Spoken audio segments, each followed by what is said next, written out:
Thank you for joining us, sending a warm welcome to everyone here with us. Today we will be joined by our guest speakers from the Queensland Program of Assistance to Survivors of Torture and Trauma, QPASTT, who will discuss their trauma-informed research and evaluation framework and share principles for implementation with real-world practice examples. QPAST's approach is guided by a liberatory framework that fosters healing, belonging, thriving, and justice for trauma survivors. I'm Nadia, the Research and Data Officer, and I work in the Research and Policy team at QCOSS, the Queensland Council of Social Service. And along with our Senior Data Analyst, Amy Dellett, we facilitate the Research and Evaluation Network. QCOSS is the peak body for community services in Queensland, and our vision is to achieve equality, opportunity, and well-being for every person in every community across Queensland. QCOSS acknowledges the historical injustice of colonisation and dispossession of First Nations peoples and its ongoing impact and legacies. We are committed to reconciliation, self-determination, and opportunity for First Nations peoples as integral steps in achieving equality, opportunity, and well-being for all Queenslanders. I would like to acknowledge the traditional custodians of this land, the oldest continuing cultures, diverse languages, and knowledge holders in human history. I am joining you from Meanjin in Brisbane, and I respectfully acknowledge the Yagara and Turrbal people and all First Nations colleagues and friends online in the webinar today. For those of you online in the meeting, please feel free to join us in acknowledging country where you are today through the chat function. The agendas for today's session will be the presentation by our guest speakers from QPASS, followed by a Q&A. Then we'll have a poll and the Research and Evaluation Network updates and upcoming events. A couple of things to note before we get started. By default, you will be on mute, but your camera will be turned on. This session will be recorded. If during the session you would like to ask a question, you can write the question in the chat function. If we run out of time, we can follow up with you individually after the session. Just pop your questions or comment into the chat pane. As the world of AI is ever evolving, there is an increasing potential presence of AI bots like Read AI in our webinars. The presence of these bots can potentially lead to privacy concerns by harvesting information and distributing session content. We will stay vigilant in removing these bots from our meetings, but ask if you see either an AI bot or shared material to please let us know. I would like to welcome our guest speakers for today's event, Susan, Steph, and Jackie. Steph Long is a social worker who has worked across a range of client and sector development roles at QPASS over the past 12 years. Prior to working in the refugee and asylum seeker sector, Steph was an economic and environmental justice activist working on a range of social and environmental justice campaigns. Dr. Jackie Kauli is a researcher with a background in participatory and arts-based research with a PhD in applied drama and theatre for development. Her work focuses on understanding local knowledge systems and lived experiences as keys to advancing social justice.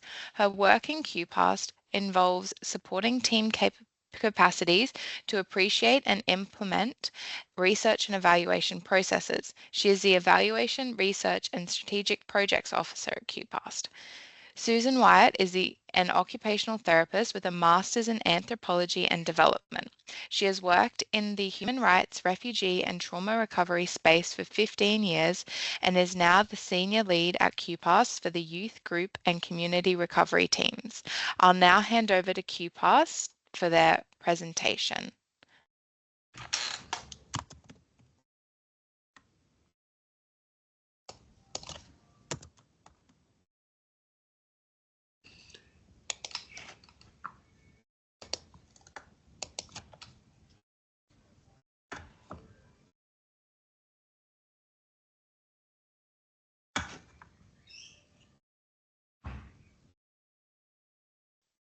Just checking if you can see that okay? Yes, and yes, perfect. We can see your slides. Great. Thanks so much, Nadia, for that introduction, and thank you everyone for joining us today. So the webinar content that we've prepared is to give you a little snapshot about how we approach research and evaluation at QPASTT. So first, just also wanted to pause and acknowledge the traditional owners of the lands in which we're meeting you from. We're also in the land of the Turrbal and the Yagara people. And we recognise the continued trauma of the losses of children, land, access to culture, language, and the impact that this continues to have on psychological, physical, and spiritual well-being.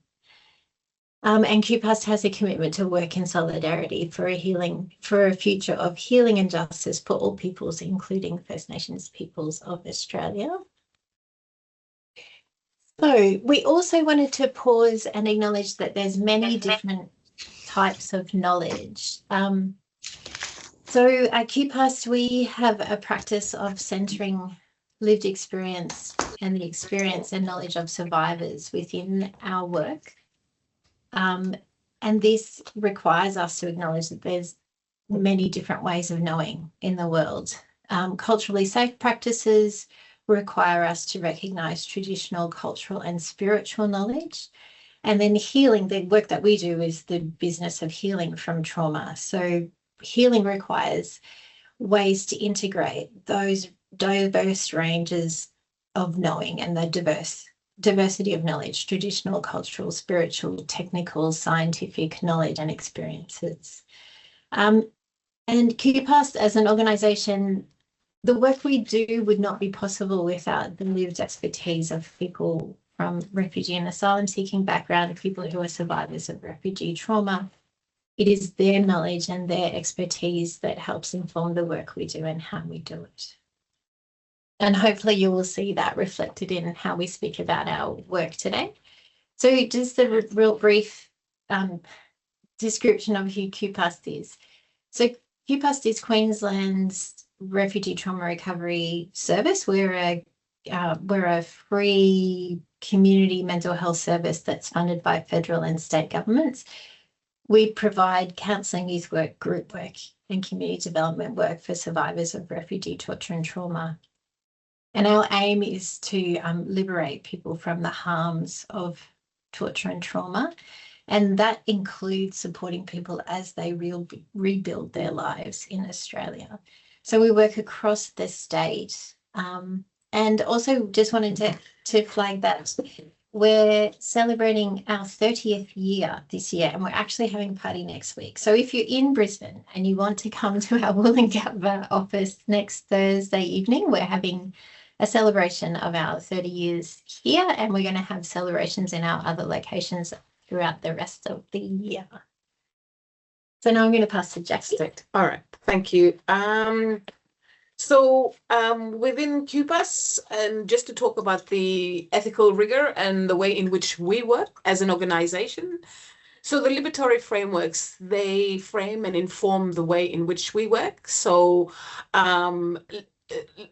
thinking about how within the lens of torture and trauma, and how then can we work within that. We're also, as an organization, as Steph said, we have a birthday celebration next week. And so we have a very deep reputation that goes for 30 years. And because of that, that is capital that we have with communities, social capital with communities, with different organizations, with our clients. And that also supports the way in which we work and brings people to us. Across the board, we have informed consent all the time when we're working with people, and never not take it for granted that it's okay to present their stories or work with them without having that informed consent. So in all forms of our engagement, we have a very strong governance system. And so that's internally within our system security, but also in which the way in which we collect data, and that confidentiality and anonymity is also woven into it. And we have our practitioners who are really strong in terms of protecting our clients and participants that we work with, and ensuring that our clients remain at the center of our work, and their ability to work with us is always protected and supported within this space. So those are just the components about the ways in which we work on a daily basis. So we've got this, this slide here is actually our draft research and evaluation framework. So this is a work in progress for us to start to articulate and document how we want to do research and evaluation at QPASTT. So we wanted to really centre the framework based on the purpose, the reason why we're establishing so much effort into research and evaluation. So we want to build the knowledge base and evidence for our work within the sector and for the impact of our work, and that's so that we strengthen our external reputation, but equally so that we can ensure that we're providing good quality service and evolving our service to meet the needs of the clients and communities that we work with. And so within our research and evaluation framework, we've kind of got two different pillars. We've got the research principles and the evaluation approach, which you can see on the screen there. We're going to go through the research principles in quite an amount of detail in the following slides. And it's those principles are used for us to judge and review the research opportunities that are presented to us to see whether or not it is indeed a kind of research project that we'd want to support and participate in. So the evaluation approach that we're taking, as Jackie's explained, a huge portion of her role is to build the internal capacity of QPASTT staff to be able to embed evaluation in their program work, in their intervention work with clients and community members from the beginning of that work right through to its natural end, and to be able to have points of reflection and pause throughout that, and to do that with both rigor but also in a way that understands, identifies, sees and documents that wide variety of knowledge that we mentioned earlier in the presentation. So we need to understand that because there's different ways of knowing, that also means there's a diverse range of evidence that we can use to evaluate the impact of our work. And like many organisations, we engage in an action, reflection, learning cycle. So there's a continuous improvement, there's constant iteration. It's not a rigid formulaic approach to what we want to do, what we want to observe and evaluate. And then all of that is underpinned by a governance and accountability and ethics that are held by our internal supervision team, but also our very engaged management team, to ensure that the work that we're doing is indeed ethical, it's accountable, it's got good, robust structures in it that enable us to continue to work in the long term. I think it's now over to Suze. Susan, thank you. Thanks, guys. So I'm going to talk a little bit to what these research and evaluation principles are. We've kind of categorized into four main parts, and I'm just going to speak to them a little bit more. So we talk about being trustworthy and accountable. So this is about understanding that, particularly for the clients that we work with, so survivors of torture and trauma, trust and safety is really an essential part of their recovery process. And repairing that experience in human interaction is very important. So the same goes for when we're engaging people for research and evaluation processes. We really need to ensure that we are maintaining that. Then when we talk about confidentiality and privacy within research and evaluation, there's definitely times that we need to very much understand the difference between things that are de-identifiable versus just being anonymous. There's very good reason why some of our clients might want their information completely de-identified. So that's removing even names of the communities or where they're located, because in very small networks, it would be, you would be able to identify who people are, even if you've made their quotes or their stories anonymous. So we really respect why people want, they might be assessing their own level of risk when they're engaging in research and evaluation with us. And so we respect that, and we take measures to ensure people's safety, to demonstrate our trustworthiness, and that we will act upon measures that they might request or they might be concerned about. So I guess being really adaptable and listening to the people that you're working with in these processes is really important. And I guess we were just wanting to see if people wanted to share some of their own methods or practices in this space. So feel free to add into the chat box. So some of the questions here. So in what ways do you ensure accountability for risk, maybe in your research and evaluation practices in your sector or organization? And what measures do you take to build trust in your research and evaluation type mechanisms with your clients? So feel free to add any answers or share practices with us there. We then talk about informed consent. So I guess we really try and help our partners and ourselves, our own teams, to understand the difference between exploitation and speaking for rather than speaking with or in solidarity with. So for example, some research topics or measures might be very sensitive and people want you to speak for them or in solidarity with them versus when it becomes an exploitative process. So really understanding the difference between those two situations. Providing mechanisms and scaffolded support for people to speak for themselves within these research or evaluation activities. That can be through language support, interpreters, different mechanisms for rating scales, expressive ways of expressing themselves, allowing time and flexibility in that so that people really get to have their own voice in the mechanisms. And then I guess, as Jackie mentioned as well, having a continual check-in process around consent and how much power and control do survivors really have. This is an ongoing process, and at any point we allow people to change their mind. So I guess it's not that we just gather consent once and then take information and run with it. We'll have multiple check-in processes through any research and evaluation. And then definitely collaborative sense making.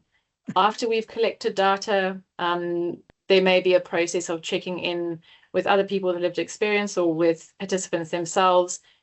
Did we understand it properly? Am I presenting and representing the views correctly?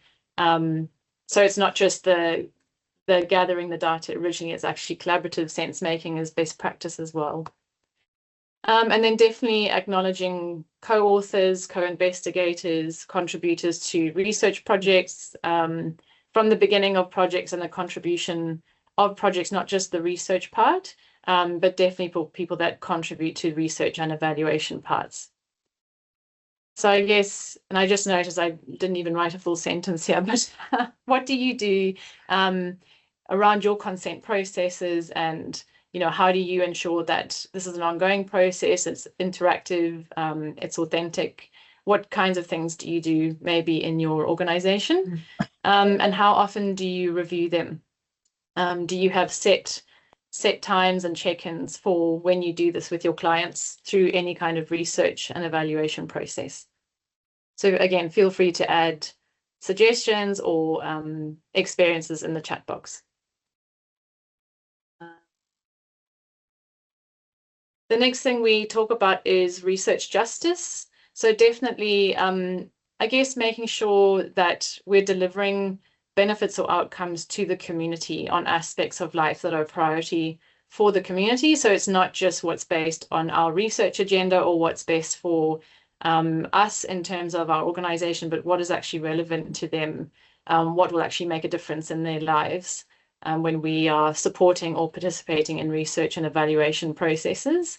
And I guess this idea of research justice protects against the potential just extractive nature of research. So it's not just for the benefit of researchers, but actually it's in line with what the community or individuals need. Another part which is often talked about but not always carried out very well is closing that circle. So giving feedback on the findings, providing updates on where things are at, even if that means taking a break or coming back to it later, but providing that full feedback circle to people that have been participating. Just again, it feeds back into that trustworthiness and accountability to participants. And then I guess something that we've been noticing in the last year or so is quite a lot of fatigue, particularly consultation fatigue with some of our community groups. So depending on, you know, what is a priority, we seem to have a lot of particular groups get sought after a lot for different consultations, for research, for evaluation, and they're getting asked a lot to participate, but often with no real outcome. So we're starting to see people either resisting that or just saying, you know, where's this going to go to? So I think keeping in mind, and we do as QPASTT very much keep in mind when we're being asked to mobilize or reach into communities, how many times we see this happening, and when there's fatigue creeping in.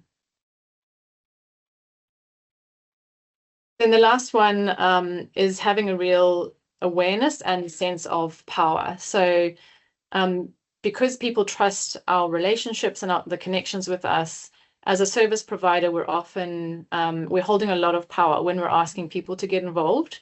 And so we really need to be aware of our actual power, the perceived power, and even a level of coercive power that we might be putting on our clients when we're asking them to participate in research projects, and being really aware of, you know, when we actually have to step back from that or maybe not ask them to do that.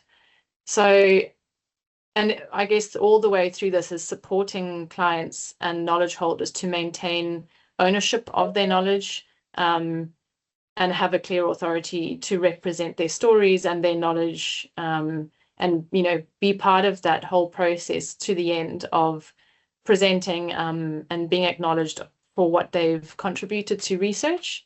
So again, as a service provider, acknowledging that you have some kind of power in that and that you can support clients to maintain that authority of their stories. And it leads into the notion of ethical storytelling, and making sure that, you know, this occurs in an ethical way, and that people, again, at any point they can change their minds for whatever reason. As research unfolds, as things become public, people might change their mind about their stories. Sometimes it's harder to do in group settings, but for people that are individually identifiable, or you can put their information there publicly, they might change their mind, and letting them have real choice and control over that. Again, back to that safety and choice and control for trauma survivors. So another question there for people to think about, how do you practice ethical storytelling and listening? So again, it's not just about taking stories, but it's about listening to what people are saying, making adjustments to your processes based on what they say. And then how do you manage power dynamics as a service provider, when you're that bridge between clients or community and people doing research? How do you manage the power dynamics, and what do you do to ensure that you create power and maintain power for your clients? Maybe you can share some further ideas with us. Over to you. Yeah, so we wanted to also just pause for a little reflection here about the nature of ethnically, culturally and linguistically diverse communities and refugee communities. So those communities are often more collectivist in nature than more mainstream, culturally mainstream communities. And within that difference of collectivism, there's also a diversity of experiences. So and a diversity of identities. So often we think about mainstream community and culturally and linguistically community like they're two separate but homogenous communities, but they're not at all. There's great diversity within the ethnically, culturally and linguistically diverse community. So as organisations engaging with those communities, and particularly when we're looking at either generating evaluation or research material with those communities, we need to be asking some really clear questions about who's speaking, who we're listening to, who are we asking, whose voices are not being heard. We need to recognise within communities there's often internal structures of power, there's gatekeepers, there's power holders, and sometimes those gatekeepers and power holders are quite protective of the community themselves. So when we're researching participants, it's important that we're being thoughtful that people are participating not through any sense of coercion, where there are culturally and socially they can't actually say no to the power holder. We also need to acknowledge that many external researchers gain status, income, grant opportunities for writing up other people's knowledge. So we need to provide ways in which those knowledge holders are recognised for the knowledge that they're providing, and that we are reducing the opportunities for people to be written about, that they have control over the way in which they are portrayed and the platforms in which they are occupied for that knowledge to be shared. And within that, we often also need to circle back to our staff as the frontline workers who are often working with community members and clients on a regular basis, to ask them, what are they seeing? What are they experiencing? So there's a way in which to triangulate our knowledge about what's happening when we're asking often the folks who hold the closest relationships with those individuals and members of their community. So for us, in this dynamic, in this work that we do, the currency is not money, the currency is relationship. And so often what we need to be thinking about is how are we investing in those relationships in a way that builds strength, that builds capacity, that enables survivors to increase the amount of control and autonomy that they have.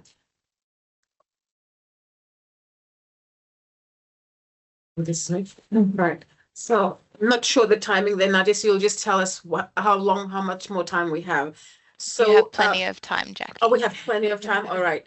So the building capacity, so key component to that is building capacity for us ourselves to develop the processes of evaluation within our own organization. So and so at the moment, we're very good in capturing and putting data, but not necessarily thinking about it as the way in which we can use it for impact, or to talk about the stories of us, our work within QPASTT, but also that collaborative process. And because we have the capacity to work, with the different groups, it's such an opportunity for team members within QPASTT itself, our staff, to support the way in which we collect data to represent or talk about that story together. So we're trying to we have within the organization systematic ways to collect the data, and within that, we have 8 national minimum standards that all of us across the organization use. So in national NDMS 1 all the way to 8. And with all of this, we then try and triangulate these data sources. So what are the outputs for this, and what is happening with our participants and client outcomes against the overall objectives. And also, we try to incorporate the ways in which practitioners or us as staff members utilize the observations, and how then can that be put into our own data capturing system, but how can we draw from that in terms of thinking about the work. And, the action reflection cycle that Steph talked about at the very beginning in terms of the framework, how can we utilize that more in terms of the way that we can integrate that knowledge, but also reflect on the practice, and how then can we do that better? Yeah. Is that a me? So Susan, do you want to introduce that? Or do you want me to go? I go for it. So and maybe we've talked about it in that aspect, perhaps maybe abstract, but now we want to ground the examples of it in 2 different types of example that look more on the social impact. So and that includes the contextual narratives, the case studies, and we talk a lot.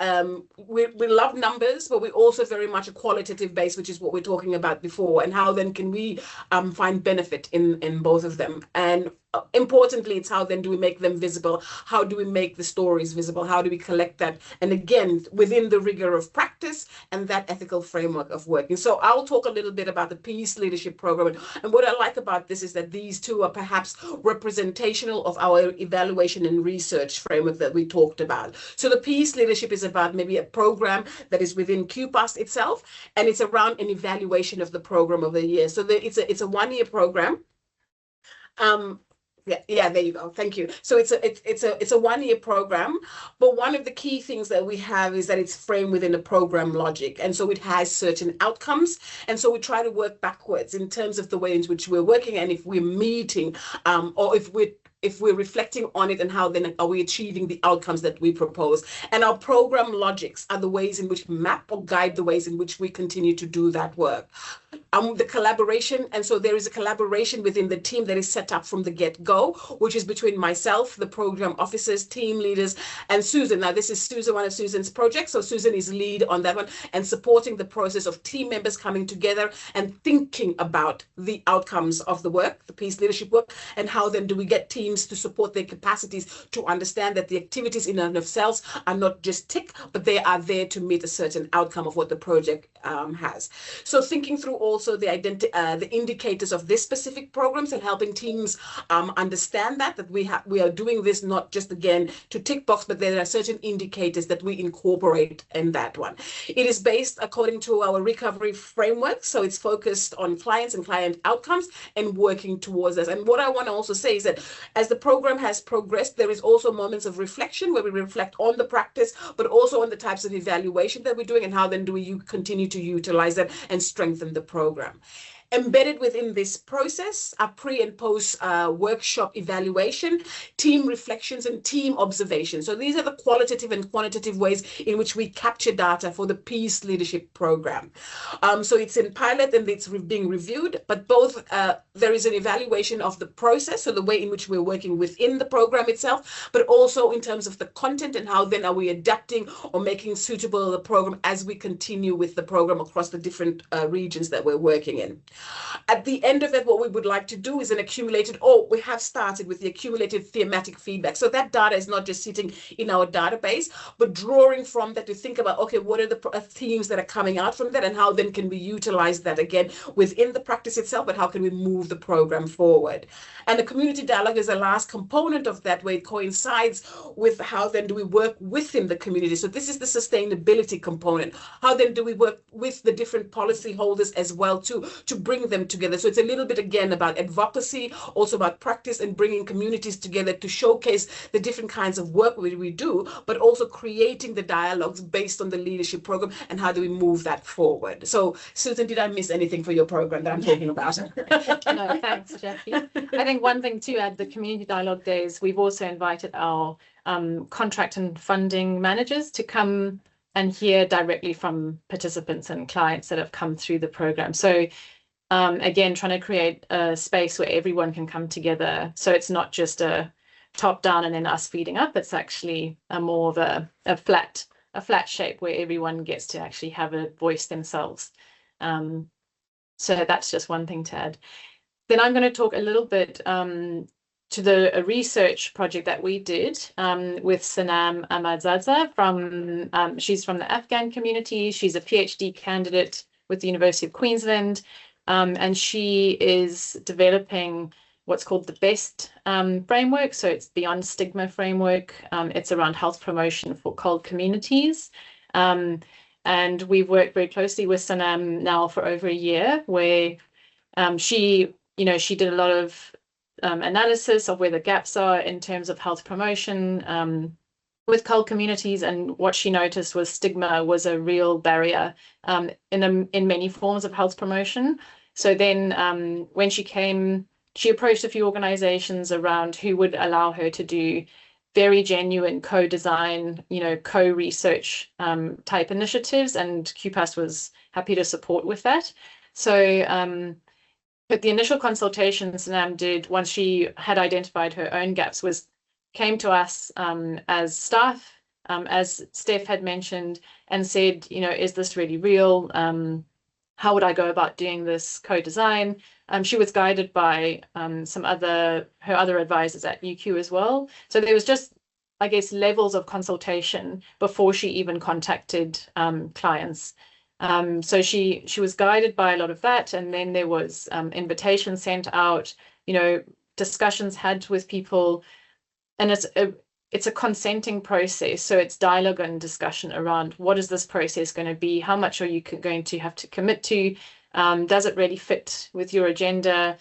Is it the right thing for you? And she did consent processes at every focus group discussion. So she had a few ongoing ones, and at every meeting there was a reflection of, am I representing your voice well? Do you want to continue? Is this still fitting you? So when we talk about consent, I guess it's a little bit of an adjustment, that it's actually an ongoing dialogue process. There was then group formation and, an understanding of how do people want to work? How does it suit people? How often are you going to meet? How long are we going to meet for? So all of that wasn't necessarily predetermined. It was the process was even co-designed with the participants. They went through things like group agreements, risk and safety, because they're talking with to people with lived experience, or people with lived experience of caring for other people with a mental health condition from the refugee and migrant space. And again, consent around stories and capturing stories. Then each session had reflection at the end, note sharing. Any of the information that was captured was shared with the participants first and checked to see, was it correct? What could be shared? What couldn't? And then now, once Sanam had captured all the information, she's had kind of ongoing feedback sessions. So it's been a 3-phase project, and the 3rd phase is all about reflecting back and feeding back to service providers and the participants around what she captured, what is the feedback, how do they see it. She's developed this amazing framework that I think will only be formally released next year. It's still in draft, but I guess just really making sure that she's captured it well, condensed it down, but keeping the value of it and the integrity to what people have said. And again, that consent process. So even as of yesterday, when she presented the final findings to us, there's been tweaks and adjustments as people have said, that's not quite what I meant, or I meant it in this way, or so she's been allowed to make those adjustments. And then the sharing and storytelling. So she has invited participants themselves to be part of any presentations. The working group is actually going to do the foreword. There's other ways that she's involved people through the storytelling process. And she's been very careful to de-identify certain parts of it and to respect people's privacy. So I guess just a big thing that came out from her talk yesterday was, I guess, how long this takes. So an acknowledgement that certain research processes may not suit this kind of engagement, and maybe it is more consultative or a survey type thing, but then we must be careful with our language around that and not call it co-design or collaborative research, when it's really not. So, but just acknowledging where that sits for people. And I guess with our community groups, acknowledging that actually co-design at this stage is bringing a lot of good benefit and client voice to a lot of the work, rather than it being a more extractive process. Yeah, that's you. Oh, so yes, I guess we are, we're also advocating for a lot the acknowledgement and recognition of lived experience and lived expertise in research, and we are very much supporting the projects or research that has that as a centerpiece or a big value in it. And we are taking our time to have conversations with research institutes or activities when we're being approached to, I guess, bridge to communities and to clients, and trying to understand what is the research justice, the mutual benefit, and what we're being asked to do as a service provider when we're linking people to these communities and people that really trust us. So again, it's about that relational currency. And I guess our job is often to discuss it with clients and communities to get them in to engage and know what the expectations are, but also to go back to researchers that are approaching us about what they would like, and and giving them very clear expectations on what we can and can't do or will and won't do in those situations. Yeah, and also just talking with the university ones, it's what are the benefits across the board for both, and having those honest discussions around that. And I think what's Susan talked about is that together, then that collective sense making together, and not necessarily just take the data, go away, and then maybe think about it over there and then come back to it, but perhaps facilitate a process where that collective sense making is possible. And that often is hard, but it can be a process that is both supportive, but also adds to the sustainability and how people can utilize that resource research in communities later. So that was the end of what we've formally prepared to present. I don't know if we've got a few minutes for questions or comments. Yes, we have time for Q&A. So if anyone has any questions, just pop them in the chat and I can read them out to our presenters. Would you like us to stop sharing the screen, Nadia? Is that... No problem. I will just share my questions slide so that we all still know it's Q&A. And there were some great points raised and feedback to your questions, Susan, so I'll follow up after the session with those points. We do have a question. Do you seek ethics approval for research? Yes. We go to the university, we have an internal one. Yeah, so at this stage, if for any external research, they're required to do that themselves through whatever research and ethics boards that they're coming from. We've only just started our own internal, the research and learning framework, and I guess that's where Jackie's come in and building in our own ethical guidelines. And so basically, yes, if it's an internal process, like an evaluation process, we're building that in. But if it's an external research process coming for a partnership, they have to have that themselves. And I guess that's, you know, when we were talking before about the mutual benefit. So the value of an organisation such as QPASTT to partner with a researcher who's often in the university, is their job is to secure that ethics process and to liaise with those internal requirements from the university or the ethics boards about ensuring that there's the compliance with those external ethics standards. But it does somehow make some tension then for us, because often our interests and our timelines are different from that in which the university expects of academics and researchers that are based in and funded by universities. But that's a tension that we just have to work through. Yeah. Thank you. Our next question is, could you share anything about working with peer/community researchers looking for best practice? I guess the NAMS one is one, right?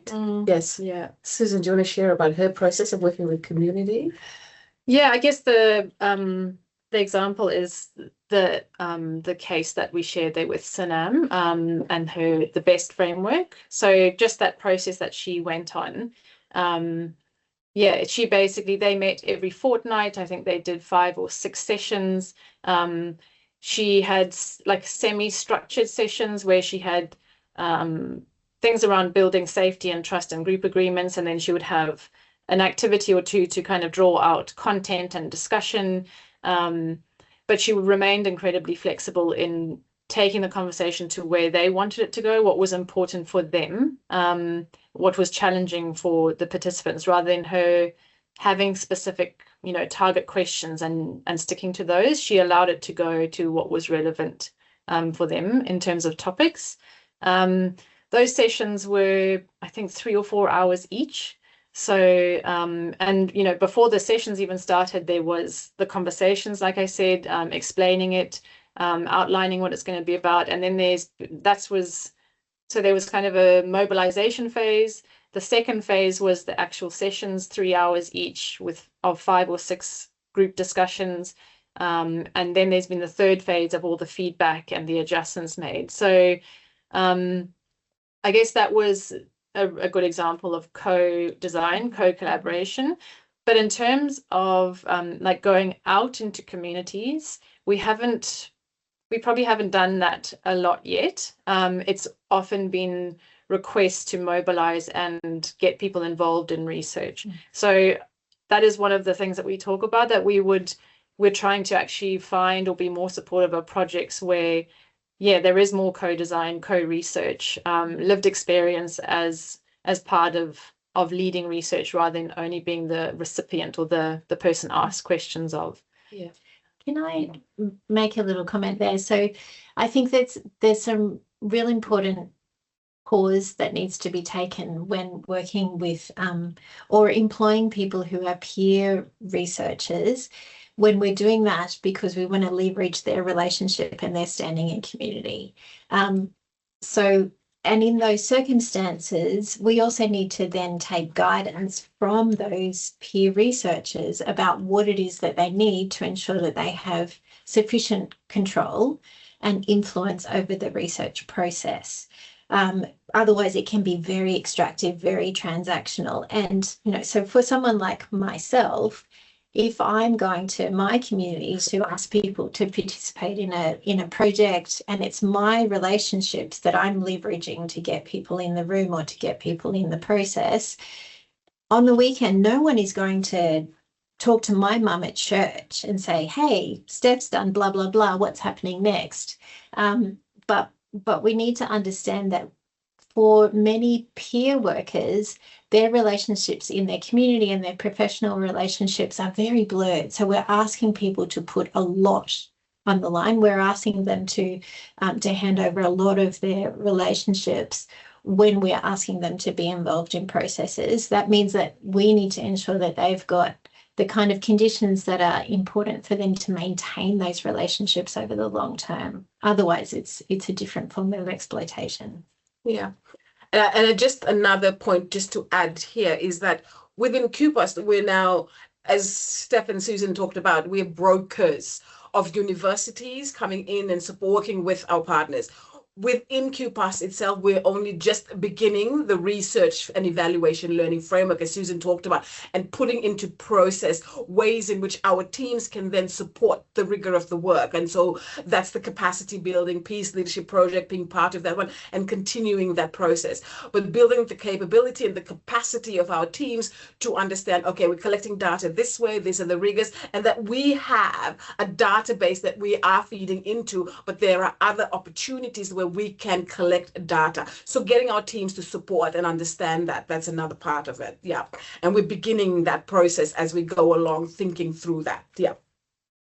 Great. We do have another question. So Bernadette reflected that co-design is a term that is used quite flippantly and was asking if you can formally define it.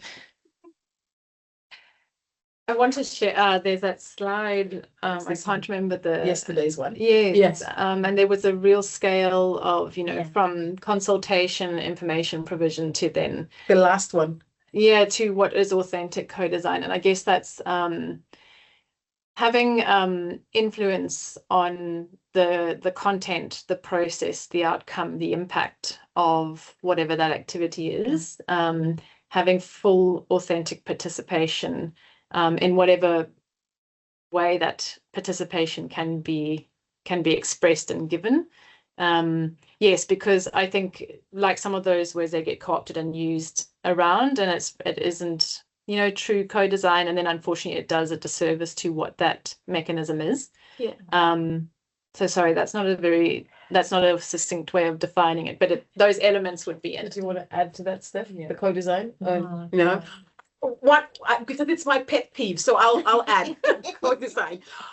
There's a lot of, when people talk about co-design, it's bringing people into a room, running one workshop, then going back again, and people contributing to that one. But as Susan said, for me, that's not co-design. Participatory voices, bringing and foregrounding that is important. The process of engaging with people within a co-design process, that's important. It will be messy, but how do you orchestrate work within the mess to understand that there is mutual benefit with it? That for me is co-design.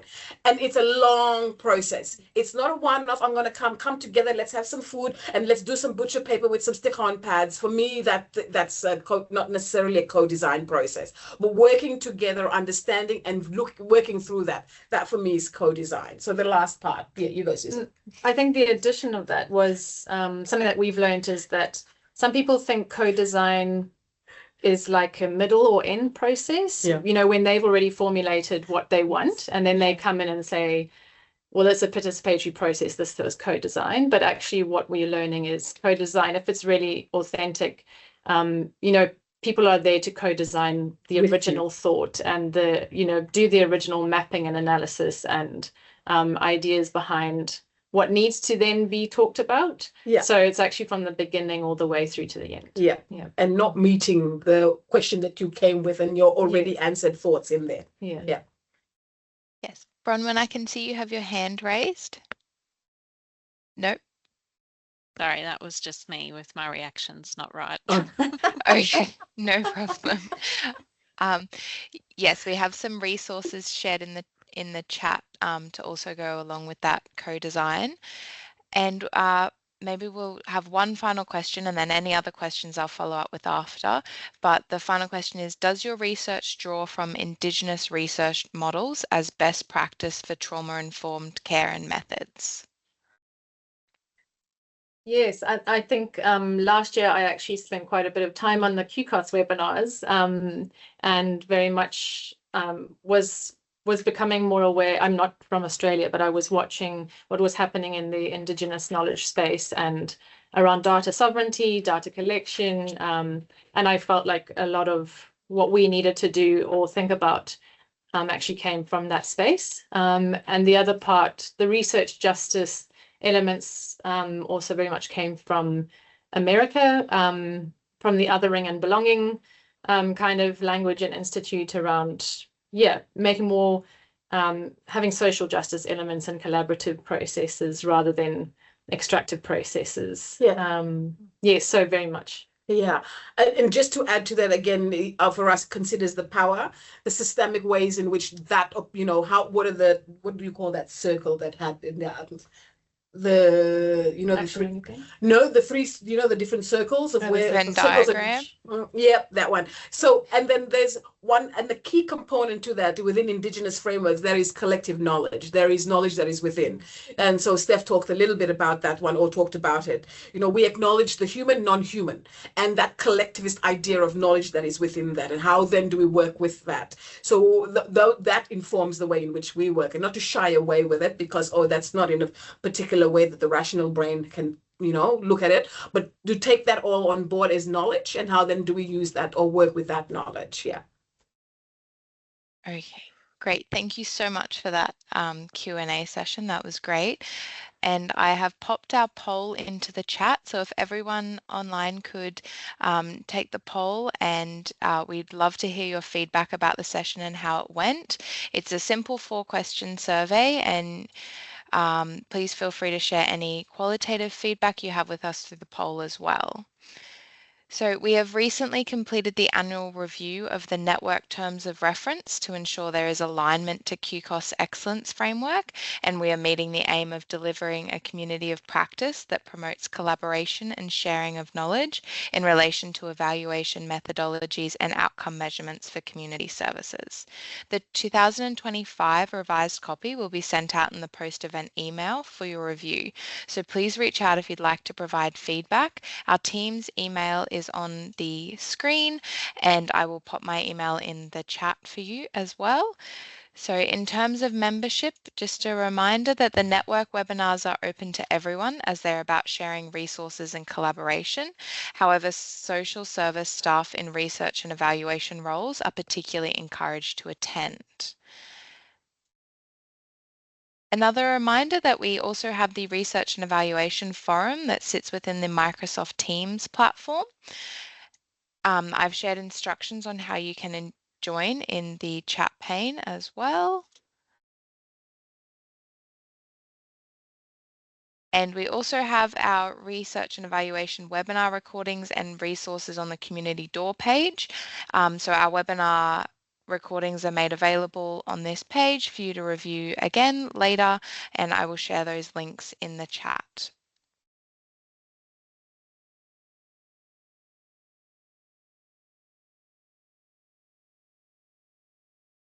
Who do you know in the community sector who deserves to be recognised for their incredible contribution?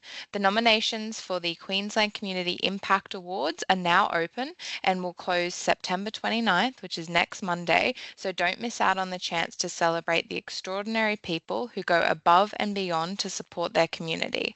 I will share the link for the nominations in the chat now.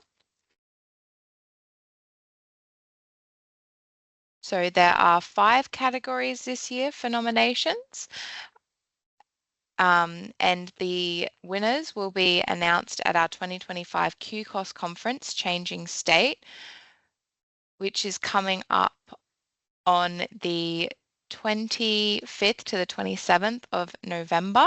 And I will share a link for all the registrations and details in the chat if you'd like to register and come along for what will be a great event.